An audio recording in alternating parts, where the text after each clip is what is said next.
അല്ല, അത് ഞാൻ ഇന്നലെ തന്നെ പറഞ്ഞല്ലോ, എന്തായിരിക്കും പറയാൻ പോവുക എന്നുള്ളത് സംബന്ധിച്ച്. ഇപ്പോൾ അന്ന് ഇവരെടുത്തുകൊണ്ട് ഇത് പോകുന്നു. യഥാർത്ഥത്തിൽ അദ്ദേഹം പറഞ്ഞത് CPM ഹാൻഡിലുകൾ പ്രതിപക്ഷം വലിയ വിവാദമാക്കാൻ ശ്രമിക്കുന്നു. ഞങ്ങളത് വിവാദമാക്കാൻ ഞങ്ങളല്ല തുടങ്ങിയത്.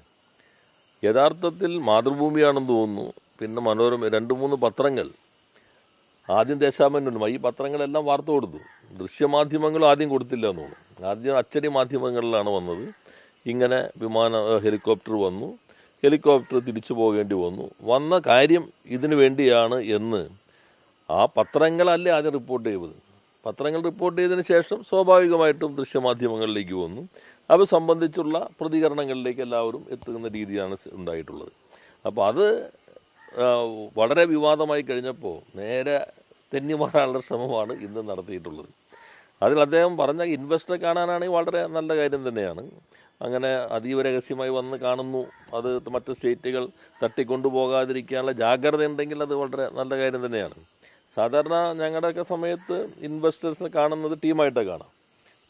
Principal secretary, KSIDC chairman, KINFRA MD, ഇവരെല്ലാവരും ഇരുന്നിട്ടാണ് മീറ്റ് ദ ഇൻവെസ്റ്റർ എന്ന പരിപാടിയിലാണ്. സാധാരണ ജെനുവിൻ ഇൻവെസ്റ്റേഴ്സ് അപ്പോയിൻമെൻറ്റ് ചോദിക്കും. അപ്പോയിൻമെൻറ്റ് ചോദിക്കുമ്പോൾ തിരുവനന്തപുരത്ത് ആണ് സാധാരണ ഉദ്യോഗസ്ഥരുടെ സൗകര്യത്തിന് കൊടുക്കേണ്ടി വരിക. എന്നാൽ ചില ഘട്ടങ്ങളിൽ അവർ കൊച്ചിയിൽ തന്നെ വന്ന് വേറെ ഫ്ലൈറ്റ് കണക്ടിവിറ്റി ഇല്ലെങ്കിൽ ചിലപ്പോൾ കാണണമെങ്കിൽ അങ്ങനെയും കാണേണ്ടതുണ്ട്. ഇപ്പോൾ മറ്റാരും അറിയാതെ അത് വരുമ്പോൾ അദ്ദേഹം അത് സർപ്രൈസോടുകൂടി കുറച്ച് നാൾ കഴിഞ്ഞ് വരട്ടെ. പക്ഷേ ഇതിൽ വന്നത്, ഞാൻ ഇന്ന് രാവിലെ കഴിഞ്ഞ ദിവസം പറഞ്ഞു, അതിനുവേണ്ടി വന്നപ്പോൾ ഞാൻ അങ്ങോട്ട് പോയപ്പോൾ കുറേ കൂടി വൈകാരികമായിട്ടാണ് പ്രതീക്ഷ. അത്രയും ഇന്ന് അതിലേക്ക് എത്തിയില്ല എന്ന് മാത്രമേ പറയാനുള്ളൂ. പിന്നെ ഇപ്പോൾ നമ്മൾ കാണേണ്ടത്, ഇന്നാണ് ഉന്നതതല യോഗം നടന്നതായിട്ട് മനസ്സിലാക്കുന്നത്. ആ യോഗം നേരത്തെ നടന്നെങ്കിൽ ഈ ബ്രീഫിംഗ് നേരത്തെ ഉണ്ടാകുമായിരുന്നല്ലോ. അങ്ങനെ ഉണ്ടെങ്കിൽ, ഇനി നടന്നെങ്കിൽ അദ്ദേഹം സഞ്ചരിക്കുന്ന വാഹനത്തിൽ വെച്ച് തന്നെ ഉന്നതതല യോഗങ്ങൾ നടന്നിട്ടുണ്ടെങ്കിൽ വളരെ നല്ലത്. പക്ഷേ ഉന്നതതല യോഗം നടന്നതായിട്ട് ഇപ്പോൾ അദ്ദേഹത്തിൻ്റെ പേജ് തന്നെ നിങ്ങൾ നോക്കിക്കഴിഞ്ഞാൽ നിരന്തരമായിട്ടുള്ള അത്തരം മുന്നറിയിപ്പുകളൊന്നും തന്നെ അതിനകത്ത് നമുക്ക് കാണാൻ കഴിഞ്ഞെന്ന് വരില്ല.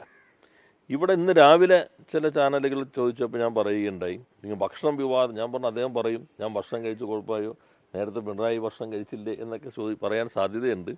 പ്രശ്നം എന്താണെന്ന് വെച്ചാൽ, ഞാൻ രാവിലെ പറഞ്ഞതാണ് അദ്ദേഹത്തിൻ്റെ പത്രസമ്മേളനത്തിന് മുമ്പ് തന്നെ. ഇപ്പോൾ നിങ്ങൾ വീണ്ടും ചോദിക്കുമ്പോൾ അതുകൊണ്ട് മാത്രം പറയുകയാണ്.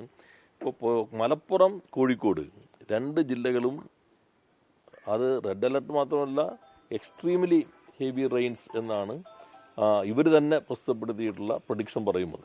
എന്നുവെച്ചാൽ 204 മറ്റോ മില്ലിമീറ്ററിന് മുകളിൽ മഴ പെയ്യും എന്നുള്ളതാണ് കാലാവസ്ഥാ മുന്നറിയിപ്പ്. അപ്പോൾ അദ്ദേഹം 3 മണിക്ക് എത്തിയിട്ട് വൈകിയാണ് ഭക്ഷണം കഴിച്ചതെന്ന് പറഞ്ഞു. അപ്പോൾ വൈകിയെങ്കിൽ അതിനൊക്കെ ഗൗരവമായി.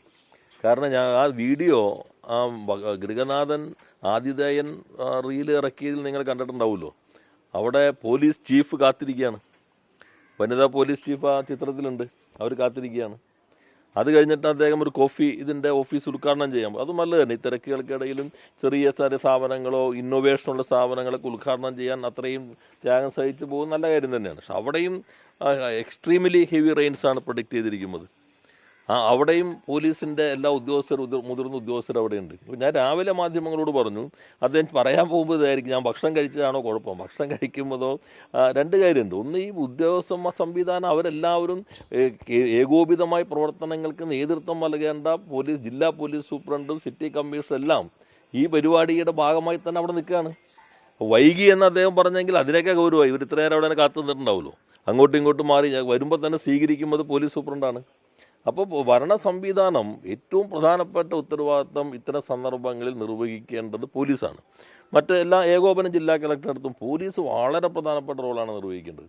അതിൻ്റെ എല്ലാ ആളുകളും അവിടെ കാത്തു നിൽക്കുന്നു. ഇതാണ് ഭരണ സംവിധാനത്തിന് പറ്റുന്നത്. ഈ ഘട്ടത്തിലല്ല ഇങ്ങനെ ചെയ്യേണ്ടത്. ചിലപ്പോൾ അവിടെ പോകുന്നു, മറ്റ് പരിപാടികൾക്ക് നേരത്തെ മാറ്റി വെച്ചിട്ടുണ്ട്. മാറ്റി വയ്ക്കേണ്ട ഗൗരവമുണ്ടോ, മാറ്റി വയ്ക്കാതെ നടത്താൻ പറ്റുമോ, അതൊക്കെ മുഖ്യമന്ത്രിക്ക് തീരുമാനിക്കാം. പക്ഷേ ഉദ്യോഗസ്ഥന്മാരെല്ലാം അവിടെ നിൽക്കല്ലേ.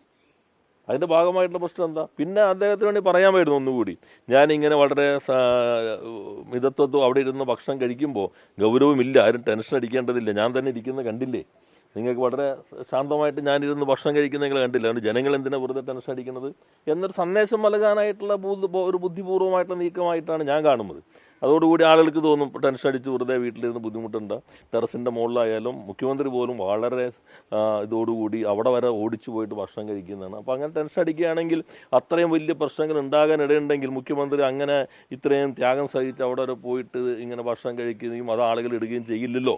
അങ്ങനെ ഒരു സന്ദേശം നൽകാനായിരിക്കും, ആളുകൾക്ക് ഒരു ടെൻഷൻ ഇല്ലാതിരിക്കാനുള്ള സന്ദേശം നൽകാനായിരിക്കും ഒരു പക്ഷേ അദ്ദേഹം കരുതിയിട്ടുണ്ടാവുക.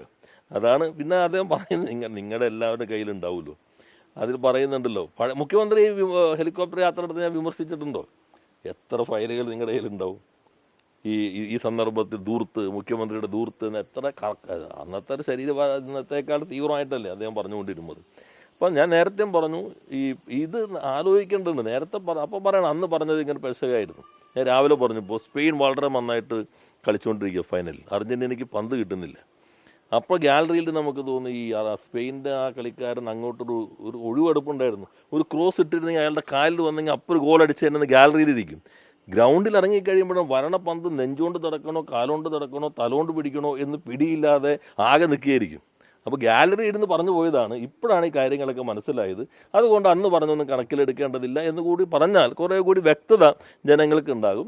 ഇത്തരം കാര്യങ്ങൾ എന്നും ഇങ്ങനെ നിങ്ങളോട് പ്രതികരിക്കുന്നതിന് ഒരു ഇതാണ്. ഓരോ ദിവസവും ഇത് സംബന്ധിച്ച് ഇപ്പോൾ രാവിലെ തന്നെ ഞാൻ പറഞ്ഞു ഇതായിരിക്കും വരാൻ പോകുന്നത്. ഇന്നലെ നിങ്ങളോടും പറഞ്ഞു ഈ രണ്ട് കാര്യങ്ങൾ അത് തന്നെയാണ് അദ്ദേഹം ഇന്ന് പറഞ്ഞിട്ടുള്ളത്.